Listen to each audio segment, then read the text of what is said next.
Hey, welcome to Cow Free Kicks. On this channel I review leather-free sneakers only, and this is a new brand that I have not reviewed before. They've just started recently to feature in Foot Locker, so they are branching out from their roots in Copenhagen. It is the ARK with 2 Ks, City Racr Mesh AH2s.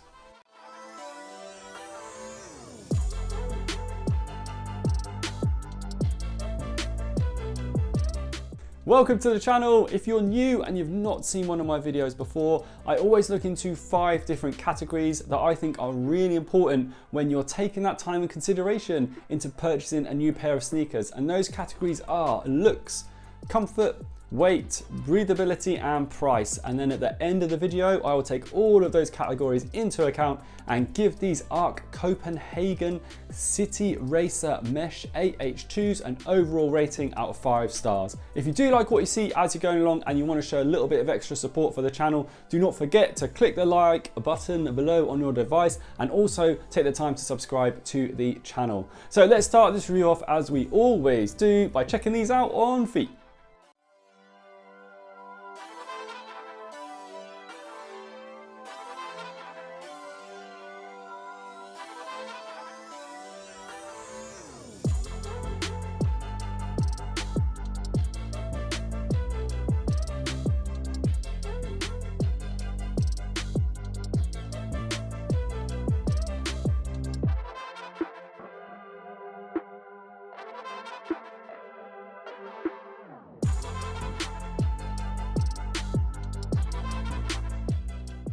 Currently available in 4 different colorways via the ARK Copenhagen and Foot Locker websites. This definitely has the racer runner aesthetic to it. It does start off quite high with the top of the tongue and then moves off towards a point towards the end of the sneaker. And with the outsole wrapped up around the front of the foot, they do have that racer feel to them. But these are being kind of promoted as a city use sneaker, so they definitely have that lifestyle edge to them as well. And I do think you get that nicely with this aggressively large and well cut away A-bound midsole unit, and that all sits on top of some rubberized elements that you get in the green khaki here at the front and also this beige at the back. So overall it's not a bad looking shoe, but the one real issue I've got with this sneaker is this plastic mesh upper. Now you've got these kind of clear parts here that are well perforated mesh, and on top of that you've got the TPU detailing that makes up the rest of the shoe, kind of cuts the toe box in half and then lines the laces here in the black.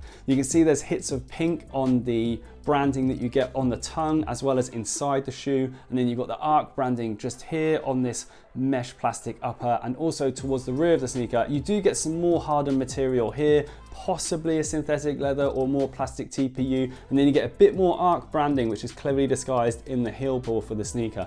But overall I just think the way that this type of plastic mesh fits on your foot, it's really ill-fitting. It doesn't look great. I was trying to pull the laces in and it was incredibly difficult to pull the laces to get them tight enough with the way that they sit through this kind of rubberized lace loop. It really didn't fit very well on the top of my feet for me looks wise, and it all bobbles and undulates because it can't get that tight close fit that I quite like with shoes. So for me looks wise they really let down in that aspect. Now I want to talk more about their comfort, where I want to put this A-bound midsole to the test on my back doorstep.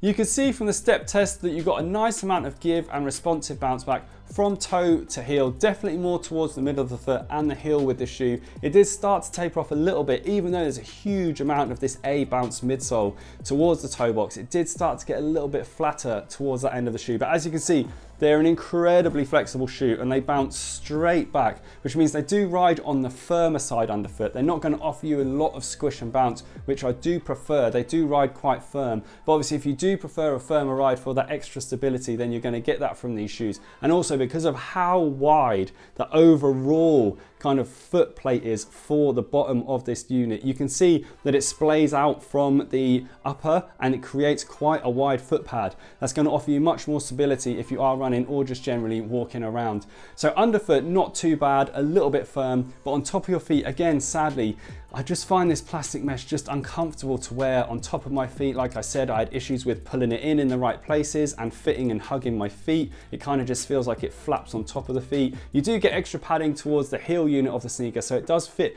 quite nice and comfortably around your heel, but from the middle of the foot and the laces towards the toes, I just did find them quite ill-fitting. Now, I would definitely go true to size with these. They've got a nice wide toe box. I've got slightly wider than average feet, so no fit issues, and the length for them as well was absolutely perfect. So don't worry about going half a size up or half a size down. They're an absolute true fit for me. Next, I want to put them on the scales to see how much they weigh.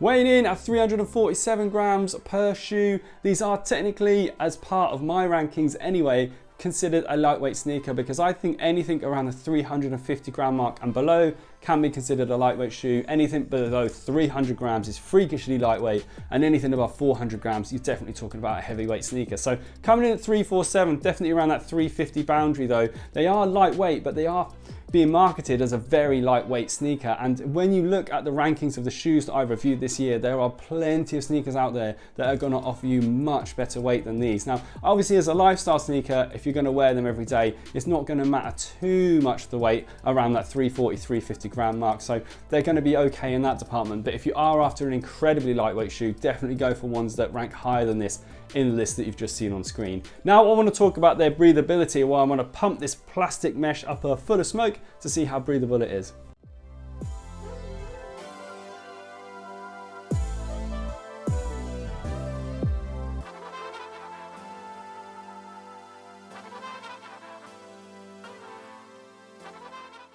And this is where they really excel. A high point for this shoe is their breathability. The areas where you can see this exposed clear mesh around the top of the laces and around the toe box. Sadly, nowhere else on the shoe, but where those areas are, they're incredibly breathable. The smoke flew out of them, did not hesitate, came out in large amounts and incredibly quickly. So these are going to offer you really, really nice breathability, even though there's not too much of the shoe that does have this exposed mesh. If there was more, they'd be insanely breathable, but just because there's not too much space for the smoke to escape, because those areas are limited, they're going to be incredibly breathable, but just not as breathable as they possibly could be.